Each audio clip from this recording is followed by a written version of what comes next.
Olá, está começando mais um Niso Comunidade. No programa de hoje, vamos receber os professores Roberto de Souza Júnior, Walter Hidargo e Paulo Roberto Oliveira, e também os alunos Gabriel Tamura e Denise Oliveira. Eles vão falar sobre o desenvolvimento de um carro elétrico, que foi um projeto interdisciplinar dos cursos de Engenharia Elétrica, Engenharia de Controle de Automação e Engenharia Mecânica. Está no ar o Niso Comunidade.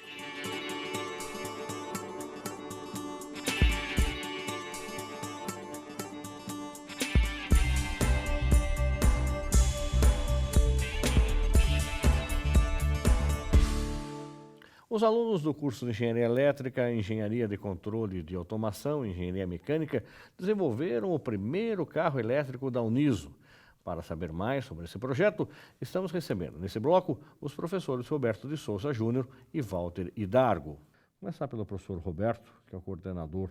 Professor Roberto, queria que o senhor falasse sobre a sua graduação, onde foi, em qual curso o senhor fez, a sua pós-graduação, mestrado, doutorado, enfim, a sua experiência, a sua titulação acadêmica.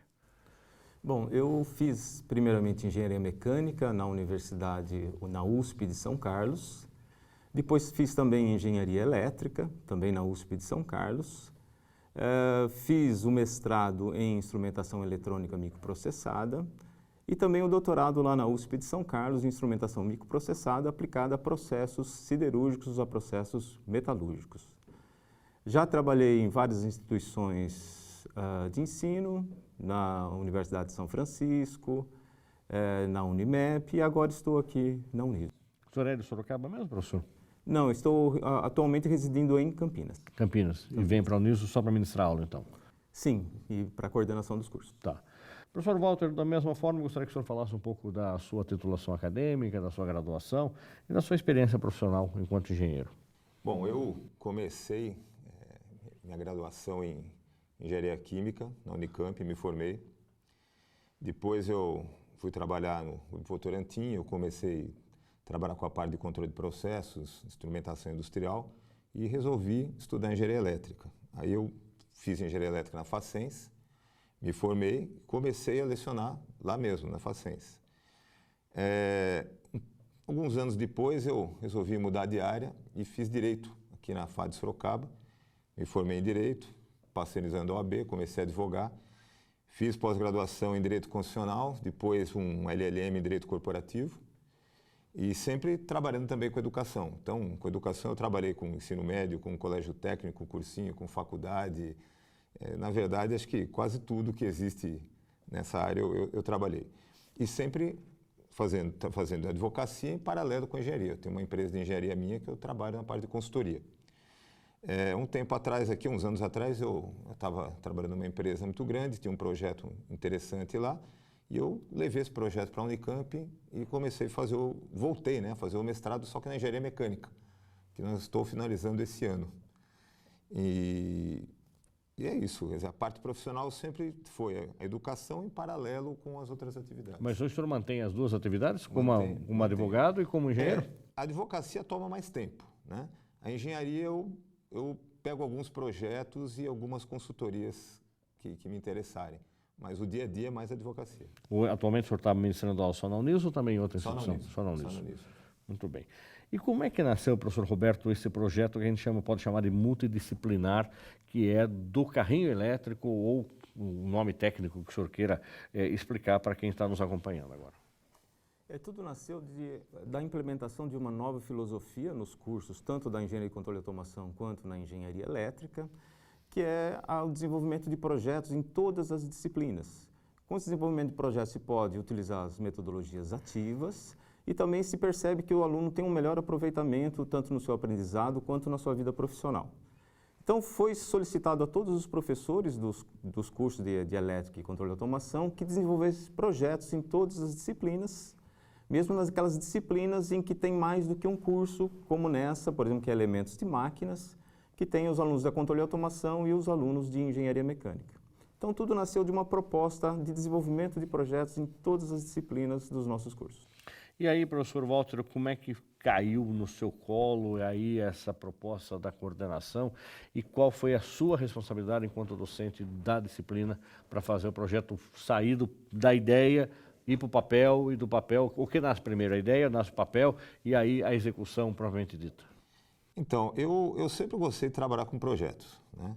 Quando surgiu aquela metodologia PBL, que é o Problem Based Learning, eu comecei a implementar essa ideia em projetos. Aí eu fiquei sabendo que existia uma metodologia, que era o PJBL, que é o Project Based Learning, e era muito aplicado em algumas universidades americanas que já têm um foco mais prático, né? Mais assim, para o mercado de trabalho do que acadêmico. Então, esse tipo de trabalho eu comecei a desenvolver em todas as disciplinas que eu leciono. Quando veio a proposta do professor Roberto para colocar um foco maior nisso, para mim foi sensacional, porque isso era tudo que eu precisava para fazer isso com mais força. Então, na verdade, já existe essa forma de trabalhar nas demais disciplinas que eu ministro. Quando começou o semestre, eu conversei com os alunos, falei para eles, olha, vamos trabalhar aqui com projetos, então vamos escolher um tema. E o tema que foi escolhido foram os carros, automóveis. Então, nós fizemos todo o estudo da disciplina de elementos de máquinas, sempre foi, não que exclusivamente, mas sempre tinha um enfoque na parte automobilística. E aí, nós dividimos a turma em grupos e escolhemos alguns temas. Então, diferencial, freio, suspensão, transmissão, a parte de gearbox e tudo. E aí, eles começaram a desenvolver os projetos. Então, vários grupos desenvolveram projetos diferentes. Esse do carro foi uma situação diferente. Por quê? Porque o grupo do carro, que na verdade são só 2 alunos, resolveram fazer um projeto de diferencial. Então, eles fizeram o diferencial do carro, fizeram uma maquete em madeira, ficou muito boa. E eles fizeram muito rápido e resolveram aumentar. Foi se a gente fizer mais algumas coisas do carro. Aí fizeram a parte de transmissão e começaram a implementar. De repente, eles falaram, vamos fazer o carro inteiro. E o interessante é que são alunos do curso de controle e automação que já têm afinidade também com eletrônica. Então, em vez de ser um projeto só de elementos de máquinas, ele expandiu, passou a ser um projeto já interdisciplinar. Porque existe a parte dos elementos propriamente ditos, que é a parte mecânica, tem a parte elétrica do motor e tem a eletrônica, que é o comando do motor. Então, o projeto cresceu, foi feito nesse semestre, a tendência é ele aumentar e ficar um TCC excelente. Agora, professor Roberto, como é que a gente mistura tudo, faz essa questão multidisciplinar? O aluno, ele se apavora ou ele se apaixona? Ou tem as duas situações? Quando ele começa a perceber que ou ele se envolve para valer ou ele não vai conseguir concluir com êxito a disciplina. Como é que foi essa experiência? Essa experiência, ela depende muito do trabalho do professor. O professor, ele tem que envolver, ele tem que encantar os alunos nas propostas que eles fazem, dar segurança, dar um embasamento teórico, a resolução de problemas.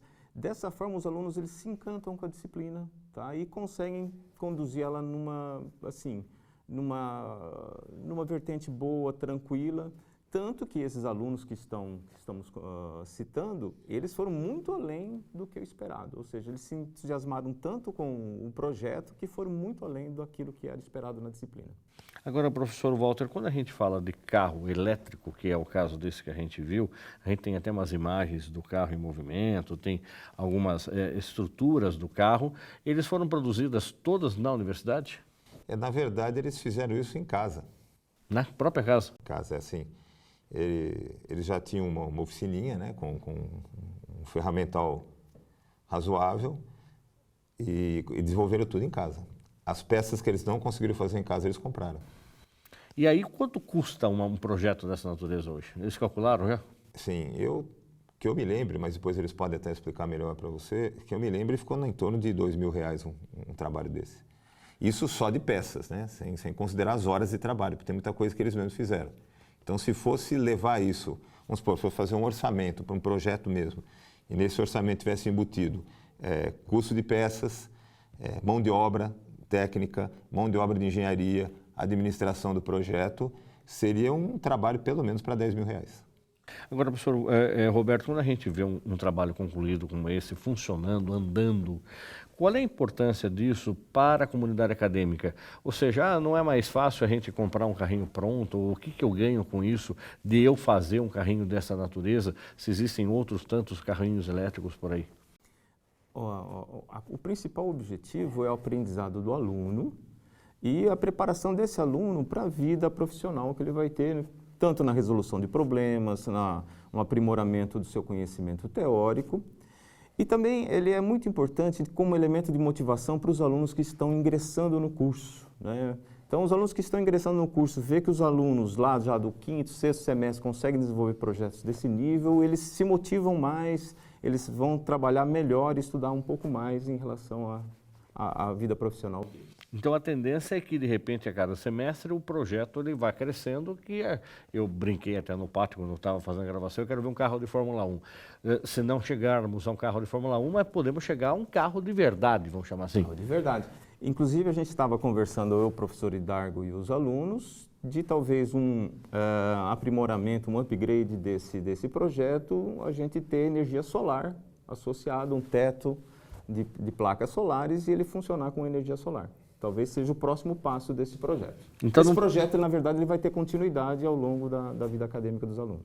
Agora, professor Walter, então a gente não tem limite, então, quer dizer que isso é uma referência, os alunos vão concluir o curso logo mais, isso fica como referência, fica como uma fonte de inspiração para os próximos? Fica com fonte de inspiração dos próximos, e o que é interessante é o seguinte, eu lembro quando eu fiz minha primeira graduação, e a segunda também, eu sempre tinha a sensação que eu aprendia mais no estágio que na universidade. E isso era meio que sentimento geral. Por quê? Porque os cursos eram muito teóricos, as aulas que eram mais interessantes eram as de laboratório. E no estágio, sim, você ia lá e fazia as coisas acontecerem e aprendia. Quando nós lançamos essa proposta para esse curso agora, a ideia seria o quê? A experiência em engenharia já surgir dentro do curso e não existir a necessidade de buscar a experiência fora do curso. Então, para os alunos que estão fazendo o curso com esse enfoque, com esse tipo de trabalho, eles já vão se formar com experiência em projetos. Inclusive, nós começamos uma abordagem ainda simples, porque é 5º semestre, mas para chegar até o 10º semestre, essa abordagem tem que avançar, que é de fazer todo o gerenciamento do projeto, explicar como que ele funciona, trabalhando com metodologia, por exemplo, PMI, que é o que é utilizado nas empresas. Quer dizer, o aluno já se forma com experiência, e experiência decorrente do curso de graduação. Então, isso que é importante. E os alunos que ingressam, eles veem isso acontecendo e isso realmente serve como inspiração. Porque a tecnologia sempre avança. Todos os projetos vão melhorando. Nem que seja no começo, que esse foi um primeiro projeto, que já choca pelo nível que ele foi feito. Só que, para ir aprimorando, vai ficando cada vez mais difícil. Então, são detalhes que vão sendo agregados que, às vezes, falam, nossa, mas você fez só isso, só que só isso deu um trabalho imenso. Então, os alunos sabem que não tem fim, a tecnologia não tem limite. Então, os alunos que entram, quando veem o nível que os outros alunos chegaram, eles querem transcender. Porque é isso que inspira as pessoas em qualquer área, essa transcendência. É você ir além do que a geração anterior foi. Agora, professor Roberto, como é que a gente não desmotiva o aluno com as ditas aulas teóricas fundamentais, essenciais, para que ele chegue na materialização de um projeto dessa natureza? Porque ele não consegue fazer a engrenagem funcionar se ele não souber o conceito da engrenagem.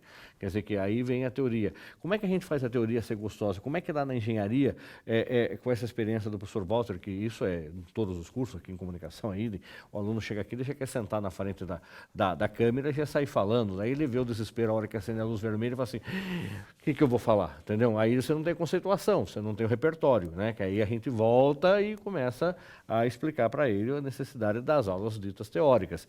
Como é que faz para poder associar essa teoria com a prática? O perfil do nosso aluno, ou o perfil do aluno, principalmente de engenharia, mudou muito nos últimos tempos. É dessa forma que você falou mesmo. O aluno ele já chega, ele já quer colocar a mão na massa, ele quer colocar as ideias que ele tem em prática. E está dependendo muito atualmente do papel do professor. O professor ele tem que ter uma sensibilidade em que até que ponto ele vai com a teoria, passar para a prática, volta para a teoria, passa para a prática novamente. Então ele tem que fazer um balanço, achar um ponto harmônico em que ele vai conseguir conduzir a classe para que ele possa ter o melhor resultado no final. Agora, professor Walter, como é que de repente também a gente faz com que esse aluno tenha a atenção voltada às nossas orientações enquanto docente, porque senão ele também pode entrar lá no Google, ele faz uma pesquisa no Google, ele já traz uma pesquisa pronta do Google. Como é que o senhor já sentiu isso? Sim, uma coisa que nós precisamos entender é que quando toda essa estrutura, esses insumos tecnológicos que nós temos, eles vão mudando, o comportamento das pessoas muda, né? Então, o comportamento do aluno agora é diferente da época que eu era aluno. A tecnologia é outra, as necessidades são outras. Então, geralmente eu escuto assim, muito professor da minha geração falar assim, porque na minha época o curso era assim, como se fosse melhor que agora, como se o perfil do aluno da época dele fosse melhor que o perfil de agora. Não, só é diferente. As necessidades que o aluno tem agora são diferentes, as ferramentas que eles têm são diferentes. Então, o professor precisa entender isso, precisa saber trabalhar com essas ferramentas. Então, por exemplo, eu faço uma pergunta para o aluno, eu respondo, eu falo, pô, você está com o celular na mão? Olha no Google. Quer dizer, nós temos que usar essas ferramentas, porque se nós não usarmos, eles usarão a nossa revelia. Então, nós temos que fazer essa parceria com o aluno. Nós temos que somar com ele no aprendizado. Tá? Então, eu acho que essas ferramentas existindo, elas só vêm para ajudar. Elas aumentam a velocidade do aprendizado.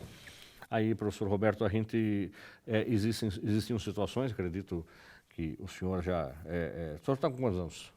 58. Tá, então é da década de 70, educação, onde muitas vezes a gente decorava fórmulas.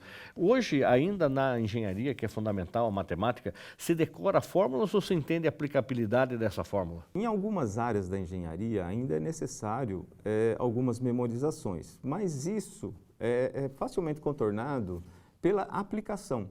A partir do momento que você começa a usar o conhecimento e aplicá-los em várias situações, você consegue ter a memorização não porque você precisa decorar, mas porque você usou suficientemente aquilo lá e aquilo passa a fazer parte do seu conhecimento, do seu campo de informações, e isso se transforma assim de uma forma bastante natural. Não se exige de nenhum aluno atualmente no ensino de engenharia que decore fórmulas. As fórmulas, eles podem trazer as fórmulas nas provas, não é isso que é importante para um engenheiro.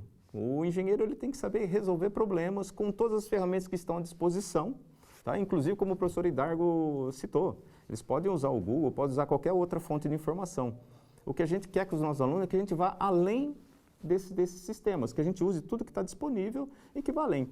O engenheiro ele tem que saber resolver problemas, projetar sistemas, e ele faz isso usando tudo que está à disposição dele. Não tem a necessidade de decorar. A gente, às vezes, memoriza algumas coisas pelo uso e não por uma obrigação. Do carrinho elétrico que a gente está trabalhando em cima dele hoje nessa pauta, quais são as expectativas para o semestre que vem? Essa proposta que a gente até conversou com os alunos, né, com o Gabriel e com a Denise, de implementarem uma placa solar ou um teto solar para que ele funcione de forma autônoma. E a gente tem que considerar que assim, os carros a combustão praticamente vão desaparecer num prazo não muito longo. Tudo vai se transformar em carros elétricos. Então isso já está indo numa direção bastante útil e bastante assim, já direcionada para o futuro.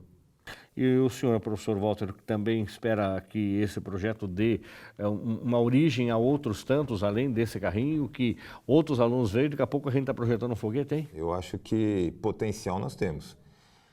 A partir do momento que existe essa mudança de orientação do curso, que o curso passa a ser orientado para que as coisas realmente aconteçam e não fiquem só na teoria, nós passamos a não ter mais limites. O limite passa a ser apenas financeiro, porque criatividade os alunos têm bastante e vontade de fazer muita.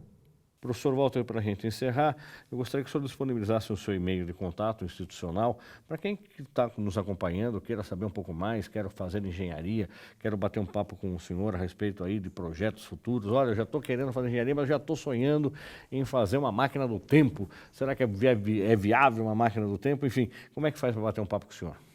Bom, pode entrar em contato comigo pelo meu e-mail aqui da universidade, é walter.idargo@prof.uniso.br. Da mesma forma, professor Roberto, gostaria que o senhor colocasse o seu e-mail institucional também à disposição para quem quiser saber mais sobre os cursos de Engenharia Elétrica e Engenharia do Controle de Automação da Uniso. O meu e-mail é roberto.souza, com Z, @prof.uniso.br. Muito obrigado, senhores, pela participação no programa. Daqui a pouco a gente volta com o Gabriel e a Denise, eles que foram os responsáveis pelo projeto que a gente vai ver, inclusive, andando já no próximo bloco. A cada 1000 atropelamentos, apenas 9 saem ilesos. É na faixa que o respeito pede passagem. Pedestre, sinalize com o braço estendido a intenção de atravessar na faixa. Condutor, freie para que o pedestre passe com segurança na faixa. Use o pisca-alerta para avisar o veículo de trás da sua intenção de parar para o pedestre. Com atitudes simples, fazemos um trânsito melhor. Estamos de volta com o Niso Comunidade e agora recebendo os alunos Gabriel Tamura e Denise Oliveira. Como de praxe, vamos conhecer um pouco mais do perfil dos nossos estudantes que desenvolveram esse carro elétrico que a gente está mostrando no programa. Queria saber da Denise primeiro. Denise, quantos anos você tem? Eu tenho 23 anos e faz 2 anos e meio que eu estou na Uniso. Por que você escolheu engenharia? Engenharia de controle e automação, é isso que você escolheu? Isso. Tá. Como é que surgiu a engenharia na sua vida? Então, desde bem pequenininho eu sempre gostei muito de cálculo, eu gostava muito de fazer conta e tinha muita facilidade em fazer conta. Aí eu estava pendendo para 2 lados, ou eu ia para a matemática mesmo para lecionar, ou eu fazia engenharia e tentava fazer algo prático, né? Aí eu escolhi controle e automação porque pega também a área de programação e tem um leque de oportunidade caso eu queira mudar, né? Que eu posso seguir ou para elétrica, ou para programação, ou para lecionar mesmo. Tudo bem. E o Gabriel? Quando é que surgiu, Gabriel, o interesse em fazer engenharia da Uniso? Quantos anos você tem? Tenho 25 anos. Surgiu desde criança já. Eu sempre desmontava todas as coisas para ver como funcionava. Eu gosto de entender como funcionam as coisas. E desde 11 anos de idade eu já mexo com vários hobbies relacionados à engenharia. O que você gosta de hobby? Eletrônica, mecânica, coisas de marcenaria que eu preciso para fazer outra. Sempre uma área envolve a outra, né? E vem de família? Você tem alguém que... Vocês têm até uma oficininha que eu fiquei sabendo. É sua oficina ou é minha mesmo. Sua. Mas aí foi você que foi comprando? Vem de família, de pai, de avô? Como não, é que é? Foi ao longo de 14 anos comprando cada ano uma ferramenta, alguma coisa para a oficina, até que chegou no que está agora. Agora, Denise, como é que surgiu o projeto do carro elétrico? Como é que foi dado esse start que hoje vocês estão aqui sendo entrevistados no programa de televisão? Enfim, o professor vem com uma proposta em sala de aula, que ele estava explicando no bloco anterior, de trabalhos em grupo. Daí é um grupo de vocês dois só? Sempre foi? Então, ele deixou assim, vocês podem montar grupo até 5 pessoas. Daí, já que a gente mora aqui em Itapetininga, ficava mais fácil a gente fazer em dupla. Então, a gente fez o diferencial bem didático, de madeira mesmo, com as engrenagens bem visíveis, só que a gente fez em uma semana, e tinha mais quase 3 meses para terminar. A gente falou para o professor e falou, viu, tem como a gente implementar isso aqui, colocar para ver o jeito que funciona de verdade, num carrinho e tal. Aí ele gostou muito da ideia e falou, então vai, ele incentivou bastante, e a gente começou a fazer. Aí a gente desenhou primeiro o projeto, tudo em 3D, o chassis desde o comecinho, e logo o projeto pronto, desenhado, já começamos a montar. Aí teve que comprar o material, né, para fazer o chassis, que é o metalon, que a gente fez tudo de metalon soldado, e com isso a gente foi completando o projeto. Agora, e aí, Gabriel, o que foi mais difícil, o que foi mais fácil utilizando as ferramentas que você tem em casa? Precisão das ferramentas. A maior dificuldade que eu tive é, cada coisa que você vai fazer tem a precisão e tolerância das ferramentas. E não dá para fazer mais ou menos, tem que ser altamente preciso. Tem que ser preciso, exato. E por mais que você compre ferramentas que você... eu acho que é boa essa ferramenta. Você vai lá e compra, quando você vai usar, você percebe que na verdade não é o suficiente para você. Você não tem a precisão que você precisa. E a maior dificuldade, na verdade, está nisso. A gente percebeu isso no chassis, porque a gente cortava o chassis, ia montar, aí no final, quando a gente ia terminar o esquadro, ficava uma sobra e tinha que completar. A gente tentava cortar em 45 e não cortava em 45 graus, sempre. Isso ao longo foi somando erros. E era tudo falta de maquinário, né? Mas não desmotivou, Gabriel, de momento algum isso? No começo, um pouco por causa da estrutura, porque eu achei que porque ela tinha ficado um pouquinho torta, eu não iria conseguir prosseguir com o projeto e alinhar os 2 eixos que seguram as 2 rodas. Mas no final, eu pensei em fazer algum ajuste depois para isso e deu certo. Aí, Denise, você hoje é a pilota do carrinho. Tá, por que entre o atum para você foi escolhida para ser piloto? Ou vocês revezam aí? É porque eu sou mais leve. É. Aí fica mais rápido e mais fácil de me mostrar. Como também quando a pessoa mais leve anda, ele vai mais rápido, dependendo do peso. Hoje vocês têm ideia de dimensão de qual a velocidade dele? Em torno de 5 km por hora eu chuto. E aí você tem uma bateria dele pequenininha. A bateria do que é essa bateria? É de lítio polímero. Tá, ela é usada no que normalmente? Essas baterias que eu estou usando especificamente é de aeromodelo. Aeromodelo? É. Tá, mas você está tocando o carrinho com uma pessoa em cima, quer dizer que é uma... As baterias são boas, são São baterias com alta densidade de energia. Aí ela tem uma autonomia de quanto tempo de funcionamento? Já experimentaram? No plano, do jeito que estava rodando ali, 30 minutos mais ou menos, com as baterias que eu tenho. É limitado por recursos, só dinheiro. Tá, e aí, Denise, como é que foi? De repente saiu do papel, fez o projeto em casa, aí implantou, a hora que ligou e saiu andando. Como é que foi a emoção disso? Então, o ligar que saiu andando foi 2 dias antes de apresentar, porque foi até terminar tudo. O grande problema foi conseguir juntar todas as peças, sabe? Fazer as pecinhas para acoplar um eixo no outro, fazer o ligamento das duas coisas. O interessante foi que a gente precisava fazer o velocímetro, aí tinha muito pouco tempo até fazer, porque tomou muito tempo a construção do carrinho. A gente não achava que ia ter tanto imprevisto. Olhando pronto, ok, mas teve muito imprevisto. Teve bastante coisa que não funcionou, teve que achar outra alternativa. E daí no finalzinho, quando funcionou, foi um alívio. Foi, meu Deus, está funcionando. Olha só andando. E a gente andou na rua, assim, direção funcionando. Como é que foi as pessoas? O que as pessoas falam? Olham e falam assim, vocês fizeram isso aí? Eles acham que foram, tipo, no começo acharam que a gente tinha comprado o chassi tudo. Depois a gente falou, não, foi tudo pronto, foi tudo feito, né? E o engraçado é que a gente fez, tipo, a gente pensou desde o começo, como que ia fazer a direção? A gente já soldou uma peça em cima ali para ter feito o sistema de direção. E são detalhes, assim, que olhando de cara não percebe, mas quando você olha com mais... sabe? Atenção ali. Com mais atenção você percebe. Aí, Gabriel, qual é a lição que você tira disso tudo? Quer dizer que, de repente, é uma soma de engenharias que você vai utilizando essa soma de conhecimento que passa pela engenharia elétrica, engenharia de automação, engenharia industrial. De repente, você está indo numa sequência aí de um multi-engenheiro para poder fazer isso. Porque seria um grupo gigante de trabalho e, de repente, vocês desenvolverem 2. É que na verdade eu já tinha bastante experiência antes dos hobbies que eu tinha, né?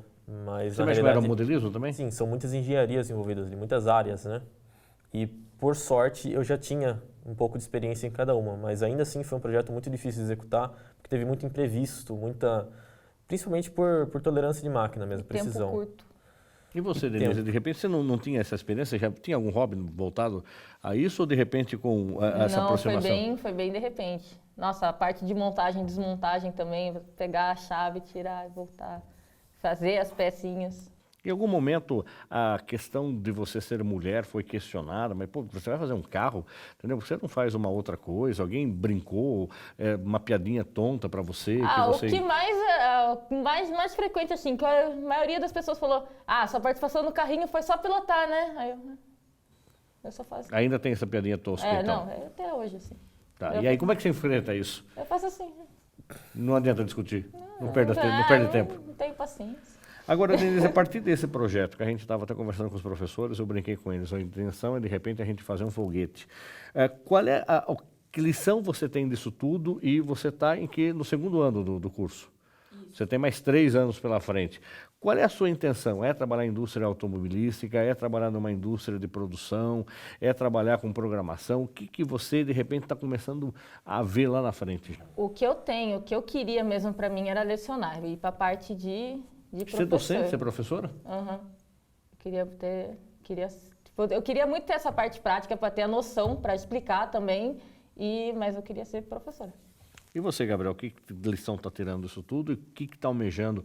De repente, você falou dos seus aeromodelos, dá para fazer um foguete, de repente, entendeu? Chega para o espaço ou não? Foguete eu não diria, mas dá para fazer bastante coisa interessante, né? Tem até um outro projeto que estavam querendo iniciar aqui na Uniso de voo autônomo, fazer um aeromodelo que seja capaz de voar autônomo. Aí você programa ele no computador, ele levanta, faz o voo, como se fosse um avião mesmo ou sistema de drone? É um drone, na verdade, só que em formato de avião, né? Então essa é agora, quem sabe, o futuro, o novo projeto? Talvez, seria um projeto paralelo, né? A ideia, Mas dá para conciliar com as disciplinas? A ideia atual é prosseguir com esse projeto, incrementar coisas nele e não parar por aí. Agora, Denise, como é que você faz para levar a teoria e a prática? Foi uma discussão que a gente estava tendo com os professores também. Muitas vezes a gente acha que a teoria é um porre, é um saco a teoria, mas é necessário e fundamental. Você usou das teorias que você aprendeu em sala de aula para, de repente, na confecção das peças, para apertar o parafuso, você lembrava de alguma coisa da questão teórica, do encaixe do eixo, olha, não pode ficar sobrando, não pode ficar faltando. Como é que é? Então, foi bem utilizado na parte das engrenagens. Foi tipo, ali que ficou bem evidente a teoria, porque a gente ia, que nem a gente fez a engrenagem de dente reto e tem as engrenagens cônicas. A gente até pensou em fazer a engrenagem de dente reto ali no lugar das cônicas, mas aí ia quebrar e não era tão confiável, não tinha a certeza que a gente ia ter com as outras. Para fazer as engrenagens cônicas também ia ser mais difícil. Aí a gente, tipo, ali foi muito evidente o quanto que faz diferença. A parte da frente ali, que nem o da peça, quanto resistente devia ser, a gente não ia poder fazer um de madeira que fosse naquele peso, entendeu? Então, foi essencial.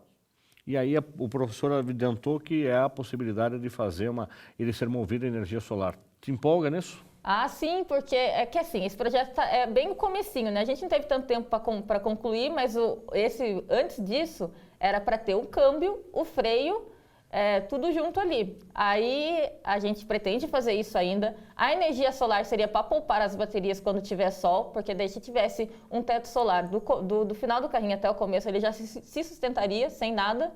Então, são várias ideias que podem ser colocadas no carrinho.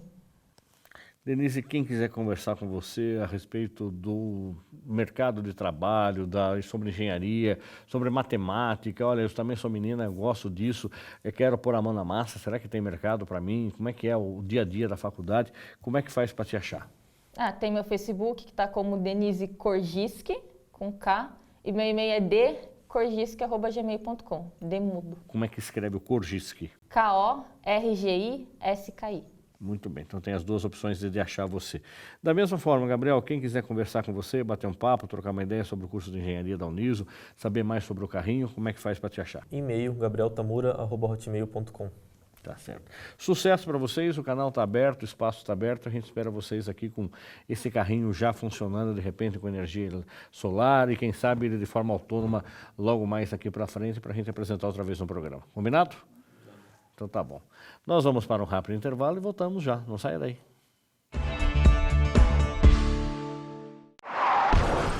A cada 1000 atropelamentos, apenas 9 saem ilesos. É na faixa que o respeito pede passagem. Pedestre, sinalize com o braço estendido a intenção de atravessar na faixa. Condutor, freie para que o pedestre passe com segurança na faixa. Use o pisca-alerta para avisar o veículo de trás da sua intenção de parar para o pedestre. Com atitudes simples, fazemos um trânsito melhor. Estamos de volta com o Uniso Comunidade, falando desse projeto multidisciplinar que foi a construção de um carrinho elétrico pelos alunos do curso de engenharia. E nesse bloco, estamos recebendo o professor Paulo Roberto Oliveira, coordenador do curso de engenharia mecânica da Uniso. Professor Paulo, para a gente amarrar o nosso papo que nós tivemos no primeiro bloco com o professor Roberto de Souza Júnior, com o professor Walter Hidargo, depois conversamos com os alunos, o Gabriel e a Denise. Eu queria, como de praxe, antes de entrar propriamente dito no assunto, eu gostaria de conhecer um pouco mais o perfil profissional do senhor. Gostaria que o senhor falasse onde fez engenharia, sua titulação acadêmica e sua experiência profissional na área. Ok. Eu sou formado originalmente, Paulo Roberto Oliveira, coordenador do curso de Engenharia Mecânica. Eu sou formado primeiramente pela FATEC de Sorocaba, fiz o curso de Processos de Produção, depois fiz o curso de Projetos e depois me formei pela Unimep, como curso de Engenharia Mecânica. E depois também fiz cursos de pós-graduação em Qualidade, em Marketing, Gestão Empresarial e tenho mestrado em Administração. E está há quanto tempo na Uniso? Eu sou na Uniso desde 2014. Mas já atuei também em diversas outras universidades da região, mas tenho me concentrado mais na Uniso. Muito bem. Agora, com relação a esse projeto, foi um projeto multidisciplinar, ficou muito claro isso na entrevista. Agora, enquanto engenheiro coordenador do curso de Engenharia Mecânica, como é que o senhor vê o resultado dessa atividade multidisciplinar? É um perfil do curso da Engenharia da Uniso, ou seja, ele coloca o aluno em contato com todas as engenharias, porque daí ele começa a ter um vocabulário mais amplo, um repertório maior? Sim. A nossa forma de trabalho na Uniso, né, no primeiro, segundo, terceiro, quarto semestre, né, nós trabalhamos com junções, então nós temos a experiência de todas as 11 engenharias que nós oferecemos, os alunos terem esse convívio. Depois do quinto, sexto semestre para frente, eles já vão se separando nas suas especialidades, mas mesmo assim, muitos componentes são incomuns, como o componente de elementos de máquinas, que está em engenharia mecânica e engenharia de controle de automação, que permitiu fazer esse projeto tanto pelo lado mecânico, de desenvolvimento, dimensionamento, como pelo lado da automação do carrinho e dos outros projetos que também foram desenvolvidos. Agora, o carrinho não era uma expectativa do resultado final, quer dizer que, na verdade, foi feito um pedido para que os alunos desenvolvessem, aí eles falaram de fazer um eixo e, de repente, quando viu, o carrinho estava andando. Como é que foi para o professor essa surpresa e quando é que também o professor precisa tomar cuidado, que senão o aluno extravasa na produção e, de repente, ele deixa de colocar a teoria também na prática? Esse foi, digamos, a nossa primeira experiência, né, com esse avanço de criatividade. A gente incentivou muito quando o professor Walter falou, Paulo, os alunos estão avançando. Eu falei, vamos incentivá-los para que avancem mesmo. Logicamente que o sentido principal era realmente calcular as caixas de engrenagem, câmbios, rolamentos, eixos, entender realmente os elementos de máquina que você utiliza dentro de uma fábrica, de um motor, de um produto qualquer. Mas essa evolução vem muito dentro do projeto que a Uniso tem colocado, por exemplo, do hands-on e do design thinking, né? São coisas que nós temos incentivado os nossos alunos a pensarem de formas diferentes, fazer o trabalho hands-on, ou seja, realmente colocar a mão e fazer as coisas acontecerem. Então a gente, no primeiro momento, ficou um pouco assustado, alguns professores talvez um pouco mais tradicionalistas falaram, Paulo, vamos trabalhar muito mais na parte técnica. Eu falei, não, vamos avançar, técnica e prática. Para isso que a Uniso fez aí um investimento muito grande esse semestre, né, com a inauguração do nosso Stenda Lab, onde realmente o aluno e a comunidade terão vários equipamentos que eles poderão realmente agora dimensionar. Nós vimos que os alunos tiveram algumas dificuldades, né, que tiveram que investir dinheiro do próprio bolso para construir os equipamentos.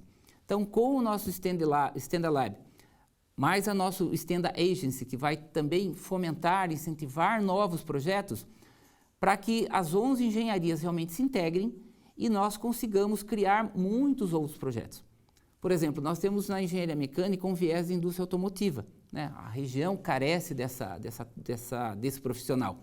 Então, para se fazer um carro, precisa de automação, precisa de elétrica, precisa de ambiental, precisa da civil, precisa da mecânica, precisa de bioprocessamento, precisa de engenharia química. Então, o nosso objetivo é que esse marco, né, que a gente está colocando com esse projeto é que nos próximos semestres a gente tenha muito mais projetos voltados para a sociedade. Isso faz com que o aluno também tenha essa abertura, tenha um leque aí de opções de atividade profissional e até na hora dele fazer estágio, como o senhor disse aí, fica até mais fácil dele chegar no estágio porque ele já tem uma base da teoria da sala de aula? Nossa, perfeita a sua pergunta. O que os alunos geralmente sofrem muito numa entrevista de estágio? Porque eles não têm experiência nenhuma, né? O entrevistador vai falar, qual é a sua experiência? Ele não tem experiência. Eu imagino que um aluno da Uniso, quando chegar e falar, qual é a sua experiência? Eu dimensionei um carro, eu dimensionei uma caixa de embreagem, eu dimensionei um eixo, eu dimensionei um sistema de suspensão, eu fiz um sistema autônomo, né? Então, ele já vai ter uma experiência prática. E esse entusiasmo dele conversando já faz com que esse entrevistador já perceba o perfil dele. Os entrevistadores hoje, eles utilizam muito o Facebook, LinkedIn, eles conseguem checar a sua vida. Se você realmente está fazendo coisas e você faz aquilo que você realmente se propõe. Então, quem realmente, né, tem uma oportunidade de mostrar uma entrevista dessa no seu Facebook ou colocar os seus projetos, também vai estar projetando não só o nome da Uniso, mas você como uma carreira profissional firme que você vai fazer com essas experiências práticas. E que expectativa agora para o semestre que vem e para os outros são os novos laboratórios que vão estar à disposição dos alunos para que eles desenvolvam na própria universidade muitas coisas que eles acabaram tendo correndo atrás por conta? Sim, exatamente. Nós temos o nosso laboratório de materiais, temos o nosso microscópio eletrônico também, que foi inaugurado recentemente. Temos o Stand Lab, né, contorno CNC, fresa CNC, 4 impressoras lasers, impressoras 3D, máquinas lasers de corte, plotters, extrusoras, injetoras, toda uma parte, né, laboratorial para o pessoal de ciência, de matemática, de humanas. O nosso laboratório de motores terá um motor diesel, um motor flex funcionando para fazer as simulações, teremos um motor para fazer a desmontagem, câmbio automático para fazer desmontagem, conjunto de suspensão, direção. Teremos um laboratório completo de elementos de máquinas, né, para você realmente aprender tudo que se faz com conjuntos de acionamento. Teremos o conjunto do laboratório de refrigeração, laboratório de vibração e muito mais que a gente está planejando ainda para esse próximo semestre. Tudo isso ligado ao Stand Agency, que vai fazer com que os alunos possam, então, se concentrar na agência, apresentar os seus projetos e a gente usando a metodologia do Design Thinking, do Hands-on e mais todo esse investimento, fazer com que realmente nosso aluno seja diferenciado de toda a região. Nós queremos ser referência em engenharias nos próximos anos para Sorocaba e região. O senhor falou da indústria automotiva, hoje parece, assim, para o leigo, que de repente uma opção que a gente tem é apenas a Toyota que está em Sorocaba, mas quando eu falo apenas a Toyota de repente está desenvolvendo carros aqui na cidade, ela tem uma fábrica de motores também na região metropolitana. Sim. Enfim, quando o aluno de repente ele chega numa empresa dessa para fazer um estágio que desenvolve motores, desenvolve as peças, monta os carros, isso é importante, de repente, que ele venha com uma ideia nova, uma visão nova. Pode chegar, por exemplo, a nível de uma gerência, de uma diretoria, olha, podemos fazer isso, fazer uma modificação, fazer uma alteração. O aluno pode ter esse discernimento de sugestão de um projeto já elaborado e pronto? Com certeza. Porque é diferente de um aluno que só vê a parte teórica para depois chegar na empresa, né? Aqui, essa dinâmica o grupo, né, que apresentou foram só 2 alunos, né, mas os outros grupos foram mais alunos. Então, nós incentivamos nas engenharias os trabalhos em grupo. Porque não adianta você ser um engenheiro solitário, né? O herói acontece só nos filmes, né? O herói apanha muito antes dele ganhar do bandido. Então, nós queremos que os alunos realmente aprendam aqui dentro da universidade como serem líderes também. Né? Aprender, então, toda a parte teórica, mas como trabalhar como equipe, como apresentar as suas ideias. Um fundamento é de que eles também são empreendedores. Caso não seja a Toyota, não seja outra empresa, mas eu posso ser um empreendedor. Eu posso ter a minha própria empresa. Né? Então, eu tenho que estar preparado para o mundo, não só para a região de Sorocaba. Quer dizer que nada impede, de repente, de ele montar uma indústria dele, uma empresa dele, que ele seja o produtor de uma peça, de uma engrenagem, ou de repente de um produto acabado. As montadoras, né, como o caso da Toyota, da Hyundai, o nome diz, são montadoras. Né? Eles têm muitos fornecedores. Né? Um carro tem basicamente mais de 10 mil itens que são fornecidos dentro de um carro. Tanto da parte elétrica, mecânica e tudo que a gente possa imaginar em termos de engenharia. Então, nós desenvolvemos alunos que sejam capazes, né, de atuar nessas diversas áreas, tanto como funcionário de uma empresa, como empreendedor, e que ele tenha essa capacidade realmente de galgar os cargos e chegar realmente a uma diretoria. Eu, por exemplo, no meu início de carreira, no colégio técnico, eu entrei numa empresa conhecida aqui de Sorocaba como estagiário, né? E saí de lá muitos anos depois, né, com cargo gerencial, e isso me foi permitindo chegar à gerência geral, diretoria. Então, me permitiu criar uma carreira. Então, a expectativa que a gente tem é que os nossos alunos também comecem como estagiários ou como trainees, mas que tenham capacidade de chegar a níveis de diretoria, de donos de empresa. E agora ele começa a enxergar também no curso, quer seja na teoria ou na prática, como a gente está vendo aí do carrinho elétrico, que tem que ter alternativas para o futuro, ou seja, o elemento a combustão está cada vez mais, o carro a combustão está cada vez mais deixado de lado. Vamos procurar alternativas para que esse carro funcione. Daqui a pouco vamos ter um carro a hidrogênio, vamos ter um carro a propulsão que vá se movimentar só pelo ar. Enfim, existe esse interesse do aluno de pensar futuramente no como é que vai ser a situação? Sim. Essas novidades? As novidades, né, os cursos da Uniso são muito dinâmicos. Por exemplo, nós estávamos com os cursos de engenharia com a grade 2016 e agora em 2019 nós remodelamos todos os 11 cursos de engenharia, fazendo atualizações para o que o mercado espera. E nada impede que daqui mais um tempo, conforme o mercado, a tecnologia avança, os nossos cursos vão sendo remodelados. Nós estamos investindo no laboratório de motores, mas também nós já temos um laboratório pronto de motores elétricos na Unisp. Tá? Então, o motor a combustão ainda vai caminhar um bom tempo, ele ainda vai evoluir muito, mas nós também já temos condições de trabalhar com motores elétricos. Né?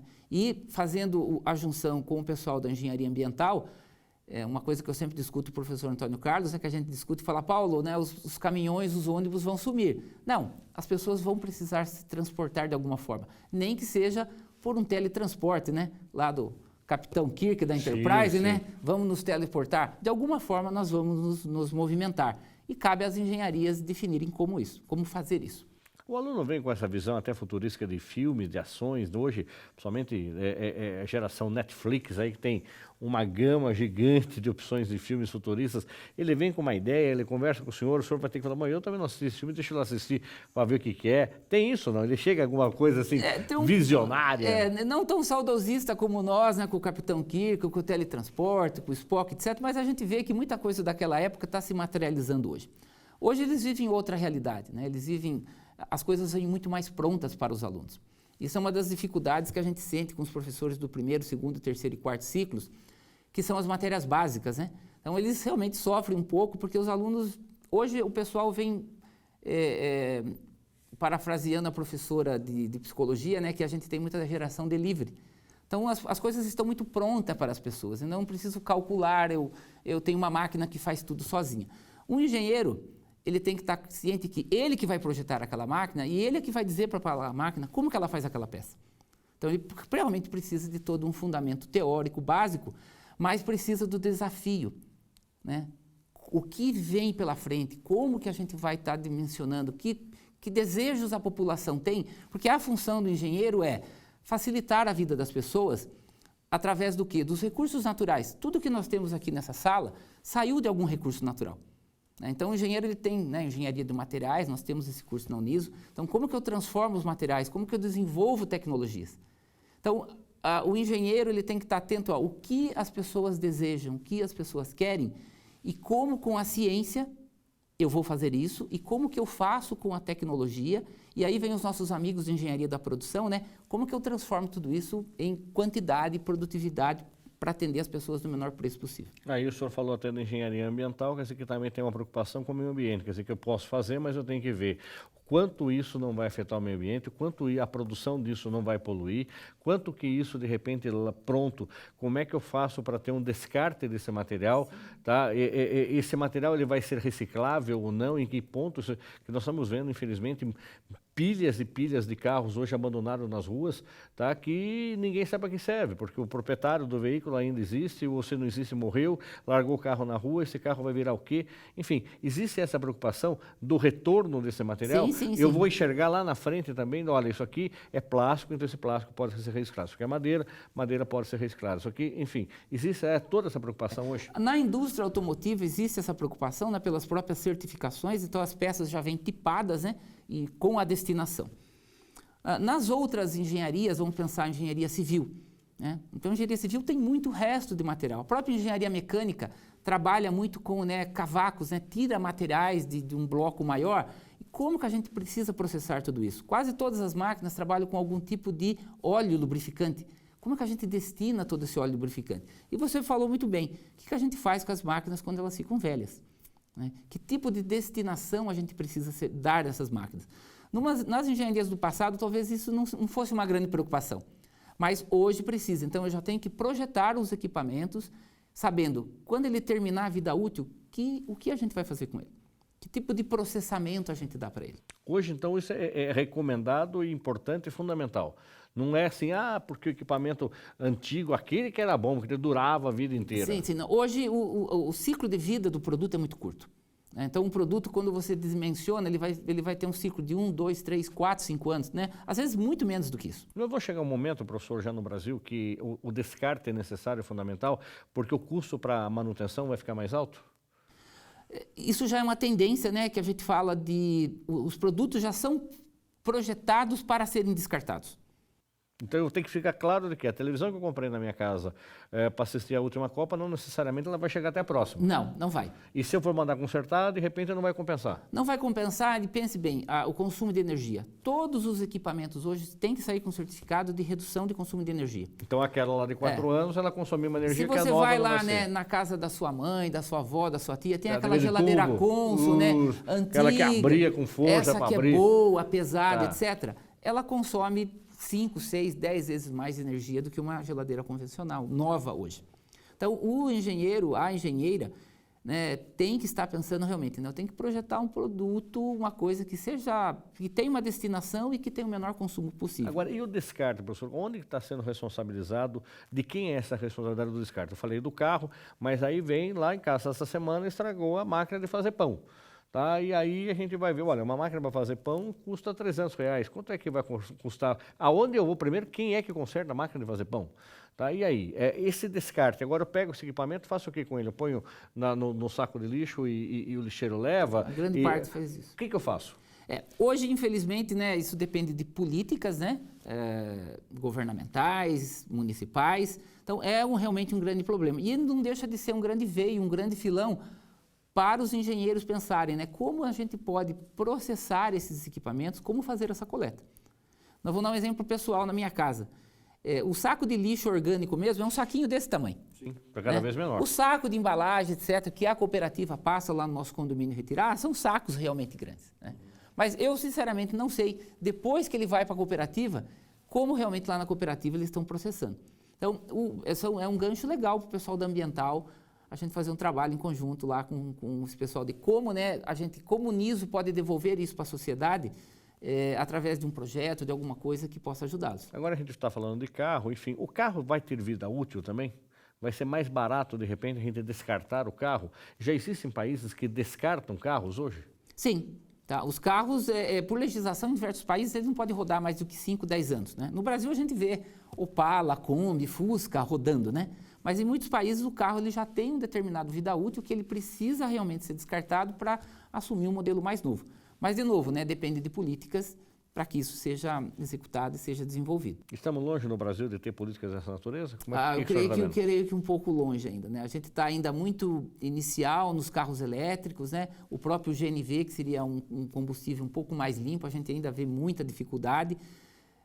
Então, a gente tem expectativa, né, que os nossos engenheiros, como você perguntou no começo, enxerguem essas coisas novas, se animem e criem um carro. Você vê que o carro que eles criaram aqui foi um carro elétrico. E que já tem uma expectativa agora para ele virar solar. Isso. Então, depende de quanto a gente incentiva a nossa juventude para pensar nessas coisas novas. Como é que eu faço para baratear custo, de repente? Estamos falando de energia solar, que eu dei exemplo para o senhor. Já se falou de colocar placas fotovoltaicas no telhado da casa, mas de repente quando a gente vê a conta de montar um teto com placa fotovoltaica vai ficar com um custo que é de uma energia de 20 anos normalmente que eu teria o consumo da minha geladeira, a minha televisão, o computador da minha residência. Quando é que a gente vai conseguir chegar a uma conta que compensa fazer uma coisa pela outra? Isso vem no desenvolvimento das novas tecnologias, né, para barateamento. Vou contar outro caso pessoal aqui, eu conto para os alunos, eles dão risada. O primeiro notebook que eu comprei, eu paguei $8.000. $8.000 para comprar um notebook. Né? E hoje você vai em qualquer supermercado, você compra um notebook por R$1.500. R$800 já existe. Por R$800 já existe. Então isso realmente levou um tempo razoável para acontecer.